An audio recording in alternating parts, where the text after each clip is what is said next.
Hello friends, welcome to जय Hind study. जय Hind study में आपका स्वागत है। आज की इस वीडियो में हम स्टार्ट करेंगे साइंस के मोस्ट इम्पॉर्टेंट क्वेश्चन जो कि हर एक एग्ज़ाम में पूछे जाते हैं। दोस्तों, ये क्वेश्चन बहुत ही अच्छे लेवल के क्वेश्चन हैं। ठीक है, तो चलिए दोस्तों हम स्टार्ट करते हैं। पहला क्वेश्चन है, बेरी बेरी रोग किस विटामिन की कमी से होता है? तो देखिए दोस्तों, अगर हम बेरी बेरी रोग की बात करते हैं तो यह विटामिन B1 की कमी से होता है। विटामिन B1 का रासायनिक नाम थायमिन होता है। ठीक है, और अगर हम विटामिन A की बात करें तो इसका रासायनिक नाम रेटिनॉल कहलाता है और इसकी कमी से रतौंधी रोग हो जाता है। विटामिन C की बात करें तो इसका रासायनिक नाम एस्कॉर्बिक एसिड कहलाता है और इसकी कमी से स्कर्वी रोग हो जाता है। विटामिन B12 की बात करें तो इसका रासायनिक नाम साइनोकोबालामिन कहलाता है और इसमें जो है कोबाल्ट धातु पाई जाती है। इसके बाद नेक्स्ट क्वेश्चन अगर हम बात करें, स्टार्च से क्या संबंधित है? तो दोस्तों, ग्लूकोज जो है स्टार्च से संबंधित है, तो इसका सही आंसर हो जाएगा ऑप्शन नंबर ए यानी ग्लूकोज। देखिए दोस्तों, मोनोसेकेराइड के दो अणु डायसेकेराइड का निर्माण करते हैं।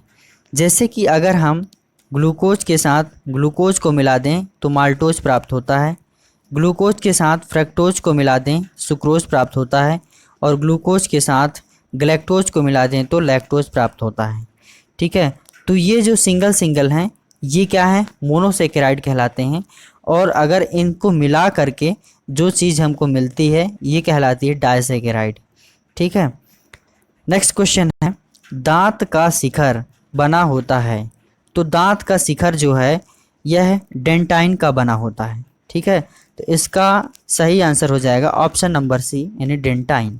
ठीक है, अगर हम इनेमल की बात करें तो दांत का बाहरी परत जो है इनेमल की बनी रहती है। ठीक है, और कार्टिलेज की बात करें तो हड्डी से यह मुलायम होता है और हमारे शरीर में कान और नाक के निर्माण में सहायक होता है। अगर हम काइटिन की बात करें तो कीड़ों की बाहरी आवरण जो है वह काइटिन का बना होता है, यह बहुत कड़ा होता है। ठीक है, नेक्स्ट क्वेश्चन है, स्कर्वी रोग किस विटामिन की कमी से होता है?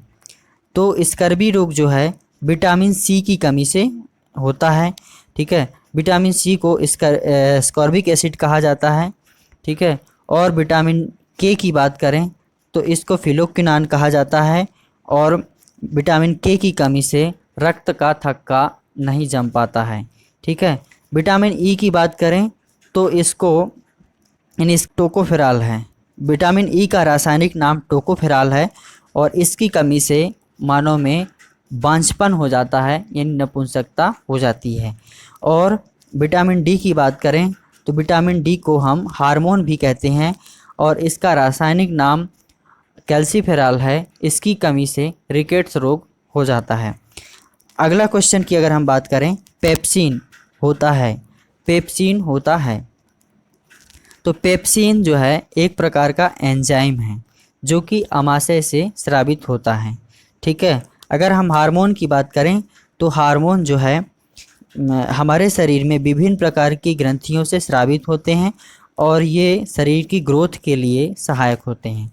विटामिन्स की बात करें तो ये रोगों से लड़कर हमारी रक्षा करता है।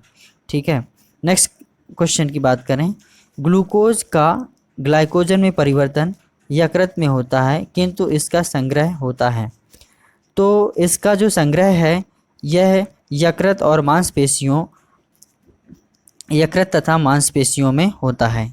ठीक है, अगर हम यकृत की बात करें तो यकृत जो है बाइल जूस प्रोड्यूस करता है और यकृत जो है अगर पीलिया हो जाता है तो सबसे ज़्यादा यकृत ही प्रभावित होता है। ठीक है, और यकृत जो है हमारे शरीर का सबसे बड़ी बाह्यस्रावी ग्रंथि कहलाती है। अगला क्वेश्चन है, वह कौन सा तत्व है जो दंत इनेमल को कठोर बनाता है? ठीक है, तो ऐसा कौन सा तत्व है जो कि दंत इनेमल को कठोर बनाता है? तो इसका सही आंसर हो जाएगा ऑप्शन नंबर बी यानी फ्लोरीन। ठीक है, फ्लोरीन एक ऐसा तत्व है जो कि दंत एनिमल को कठोर बनाता है। अगर हम कैल्शियम की बात करें तो दांत का आंतरिक भाग जो है कैल्शियम और फास्फोरस से मिलकर के बनता है। और अगर हम आयोडीन की बात करें तो यह समुद्री शैवाल से हम प्राप्त होता है और आयोडीन की कमी से घेंघा रोग हो जाता है। अगला क्वेश्चन है जनन क्षमता में कमी होती है। तो जनन क्षमता में कमी विटामिन ई की कमी से होती है। ठीक है, और विटामिन ई का रासायनिक नाम टोकोफेरॉल होता है। और अगर हम विटामिन ए की बात करें तो इसकी कमी से रतौंधी हो जाता है और विटामिन बी की कमी से बेरी बेरी रोग हो जाता है। विटामिन के की कमी से रक्त का थक्का नहीं जम पाता है। अगला क्वेश्चन है विटामिन की खोज किसने की थी। तो विटामिन की खोज जो है फंक ने किया था। तो इसका सही आंसर हो जाएगा ऑप्शन नंबर बी। ठीक है, अगला क्वेश्चन है निम्नलिखित में से कौन सा डाइसैकेराइड है। तो जब हम डाइसैकेराइड की बात करते हैं तो इसका सही आंसर हो जाएगा ऑप्शन नंबर डी यानी माल्टोज। तो माल्टोज है ग्लूकोज प्लस ग्लूकोज को मिला करके माल्टोज बनता है। ठीक है, और अगर हम फ्रैक्टोज की बात करें तो यह एक मोनोसेकेराइड है और गैलेक्टोज भी एक मोनोसेकेराइड कहलाता है। अगला क्वेश्चन है निम्नलिखित में कौन सा दुग्ध प्रोटीन है। तो जब हम दुग्ध प्रोटीन या मिल्क प्रोटीन की बात करते हैं, ठीक है, तो इसका सही आंसर हो जाएगा ऑप्शन नंबर सी यानी कि कैसीन। कैसीन जो है दुग्ध प्रोटीन कहलाता है। ठीक है, अगला क्वेश्चन है आहार नाल एलिमेंट्री कैनाल के किस भाग में प्रोटीन अमीनो अम्ल में निम्नीकरण यानी डिग्रेडेशन होता है। तो आहार नाल के छोटी आंत में, दोस्तों आहार नाल के छोटी आंत में प्रोटीन जो है अमीनो अम्ल में कन्वर्ट हो जाता है। तो इसका सही आंसर हो जाएगा ऑप्शन नंबर ए यानी कि छोटी आंत। अगला क्वेश्चन है किस विटामिन को हार्मोन भी कहा जाता है। ठीक है, तो ऑप्शन नंबर सी इसका सही आंसर हो जाएगा यानी विटामिन डी। विटामिन डी को हार्मोन भी कहा जाता है और जो विटामिन डी है यह सूर्य के प्रकाश से प्राप्त होता है और मछलियों के तेल से प्राप्त होता है और इसका रासायनिक नाम कैल्सीफेरॉल है। ठीक है, इसकी कमी से रिकेट्स रोग हो जाता है। ठीक है, नेक्स्ट क्वेश्चन है रेनिन का स्रावन करने वाला अंग है। तो रेनिन का स्रावन करने वाला अंग जो है वह है अमाशय। ठीक है, स्टमक से रेनिन का स्रावन होता है। ठीक है, अगर हम लीवर की बात करें तो लीवर हमारे शरीर की सबसे बड़ी बाह्यस्रावी ग्रंथि है। यह पित्त रस का स्रावन करती है और विभिन्न प्रकार के विटामिन्स का निर्माण करती है और स्टोरेज का काम करती है। ठीक है, अगर हम किडनी की बात करें तो यह ब्लड फिल्टरेशन का काम करता है यानी कि रक्त को फिल्टर करता है और किडनी की संरचनात्मक एवं कार्यात्मक इकाई जो है नेफ्रॉन कहलाती है। ठीक है, तो इस क्वेश्चन का सही आंसर हो जाएगा ऑप्शन नंबर बी अमाशय। अगला क्वेश्चन है कौन सी हार्मोनल बीमारी है। तो अगर हम हार्मोनल बीमारी की बात करें तो इसका सही आंसर हो जाएगा ऑप्शन नंबर बी यानी घेंघा रोग। क्योंकि घेंघा रोग जो है विटामिन डी की कमी से होता है और विटामिन डी को हार्मोन कहा जाता है। ठीक है, अतः इसका आंसर हो जाएगा घेंघा रोग। ठीक है, अगर हम जुकाम की बात करें तो जुकाम जो है एक प्रकार का वायरल डिजीज़ है क्योंकि यह वायरस से होता है। और अगर हम ट्यूबरकुलोसिस की बात करें यानी टीबी, तो टीबी जो है एक बैक्टीरियल डिजीज़ है क्योंकि ये बैक्टीरिया से होता है और टीबी के लिए बीसीजी का टीका लगाया जाता है। बीसीजी का टीका जो है टीबी के लिए लगाया जाता है। ठीक है, इसका फुल फॉर्म होता है bacillus Calmette Guérin. Bacillus Calmette Guérin इसका फुल फॉर्म होता है। ठीक है, अगला क्वेश्चन है डार्विनिज्म। डार्विनिज्म जो है क्या है। तो प्राकृतिक चयनवाद का सिद्धांत जो है डार्विनिज्म कहलाता है। ठीक है, तो इसका सही आंसर हो जाएगा ऑप्शन नंबर सी प्राकृतिक चयनवाद का सिद्धांत। ठीक है, क्योंकि प्राकृतिक चयनवाद का सिद्धांत डार्विन ने दिया था, इसलिए इसको डार्विनिज्म कहा जाता है। ठीक है, अगर हम उपार्जित लक्षणों की बात करें तो उपार्जित लक्षणों की वंशागति का सिद्धांत जो है लैमार्क ने दिया था। ठीक है, और अगर हम उत्परिवर्तन की बात करें तो उत्परिवर्तन यानी म्यूटेशन, ठीक है, म्यूटेशन का सिद्धांत जो है ह्यूगो डी ब्रीज ने दिया था, ह्यूगो डी ब्रीज ने दिया था। ठीक है, उत्परिवर्तन का मतलब होता है दोस्तों, अगर कोई जीव अपने जीन्स में यानी आनुवांशिक पदार्थों में लगातार परिवर्तन करे, ठीक है, और परिवर्तन करके यह अपने आप को रूप धारण करके एक नया रूप प्राप्त करता है, तो उसको हम उत्परिवर्तन या म्यूटेशन कहते हैं।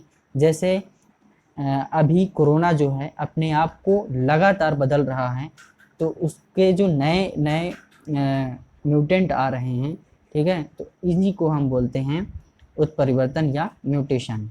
ठीक है, नेक्स्ट क्वेश्चन है, भूमि अपरदन यानी सॉइल इरोजन की रोकथाम संभव है? तो सॉइल इरोजन की रोकथाम जो है यह पुनः वन रोपण से संभव है।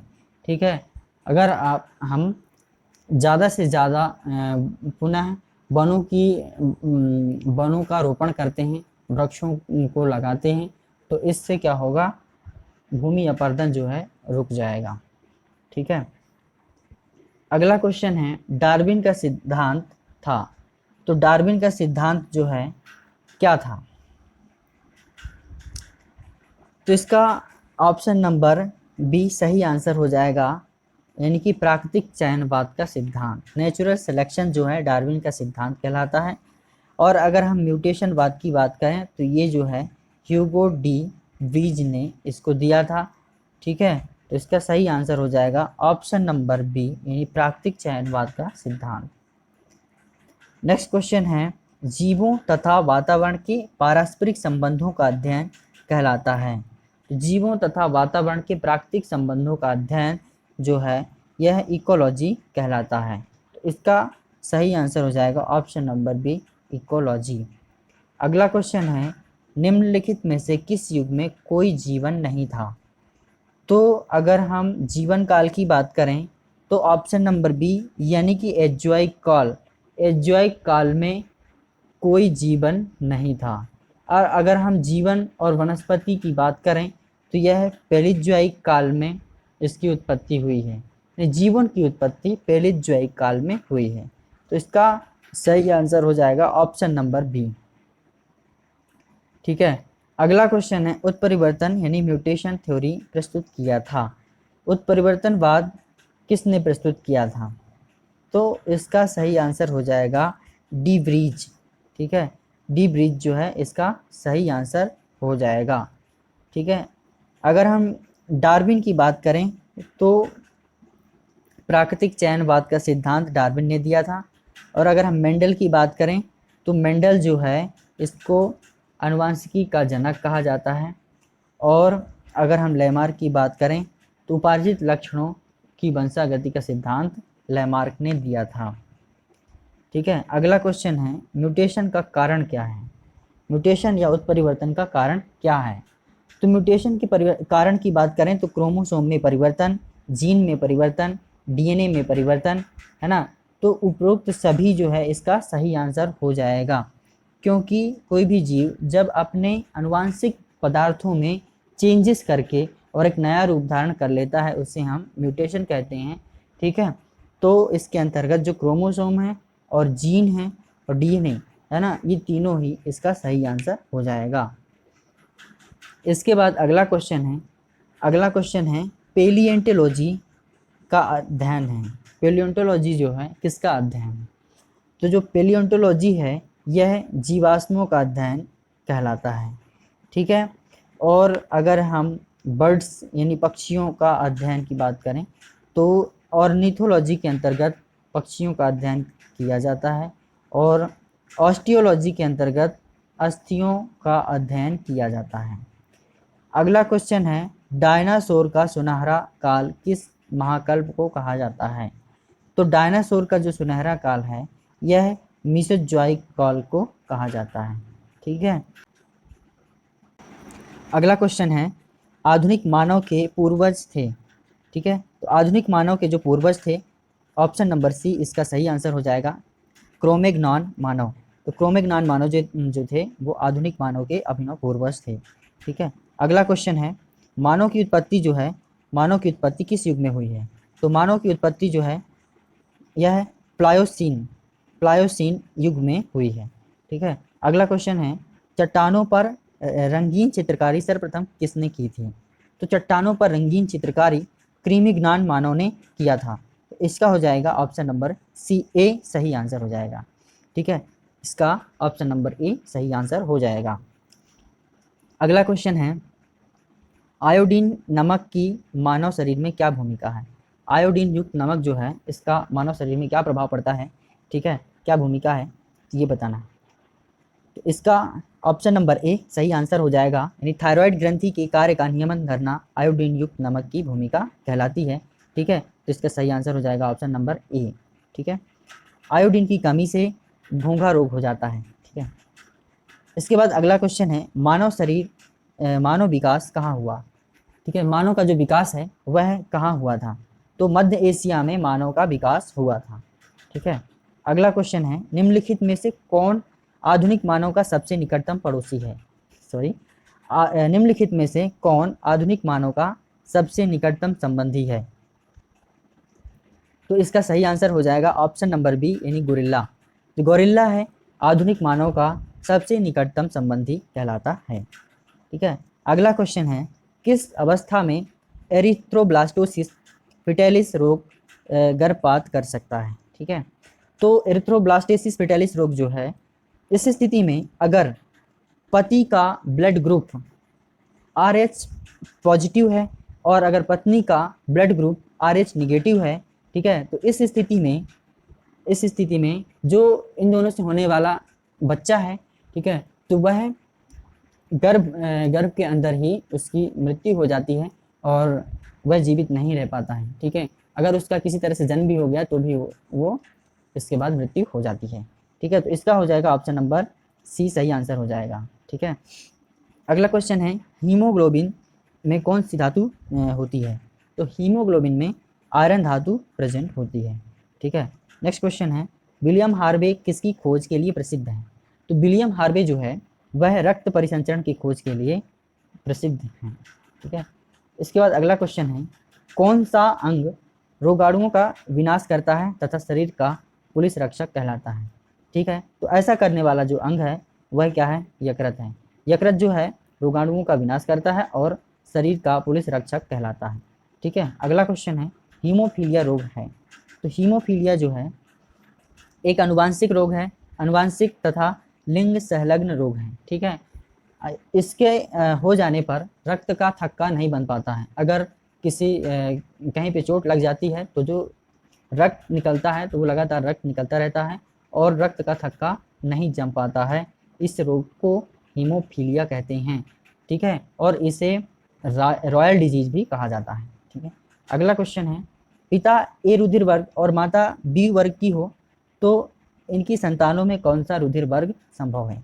यानी कि अगर पिता का ब्लड ग्रुप ए है और माता का ब्लड ग्रुप जो है बी है, तो इनसे होने वाला जो बच्चा है उसका ब्लड ग्रुप कौन सा होगा? तो इसका सही आंसर हो जाएगा ऑप्शन नंबर डी, यानी कि ए, बी, ओ और ए बी चारों, यानी कि चारों में से कोई भी ब्लड ग्रुप वाला बच्चा पैदा हो सकता है। ठीक है, अगला क्वेश्चन है, श्वेत क्रांति नाम संबंधित है। तो श्वेत क्रांति जो नाम है किससे संबंधित है? तो इसका सही आंसर हो जाएगा ऑप्शन नंबर बी, यानी कि वर्गीस कुरियन। जो वर्गीस कुरियन है श्वेत क्रांति के जनक कहलाते हैं। और अगर हम MS स्वामीनाथन की बात करें तो MS स्वामीनाथन जो है हरित क्रांति के जनक कहलाते हैं। कहाँ? भारत में। भारत में हरित क्रांति के जनक MS स्वामीनाथन कहलाते हैं। और अगर हम विश्व की बात करें तो विश्व में हरित क्रांति के जनक नॉर्मन बोरलॉग को कहा जाता है। अगला क्वेश्चन है, परागण का अर्थ है। तो परागण का अर्थ है ऑप्शन नंबर ए, इसका सही आंसर हो जाएगा, यानी परागधानी।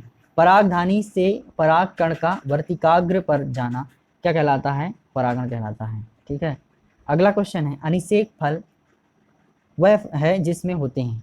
तो अनिषेक फल की बात करें जब हम, तो ऐसा फल जो कि बिना परागण और बिना निषेचन क्रिया के हो जाता है या बन जाता है, ठीक है, तो ऐसे फल को अनिषेक फल कहा जाता है।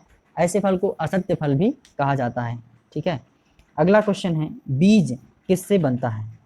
तो बीज जो है ऑप्शन नंबर डी इसका सही आंसर हो जाएगा, यानी कि बीजांड से बीज बनता है, बीजांड से बीज का निर्माण होता है, ठीक है। ठीक है दोस्तों, तो आज का वीडियो यहीं तक है, ठीक है। Thank you so much.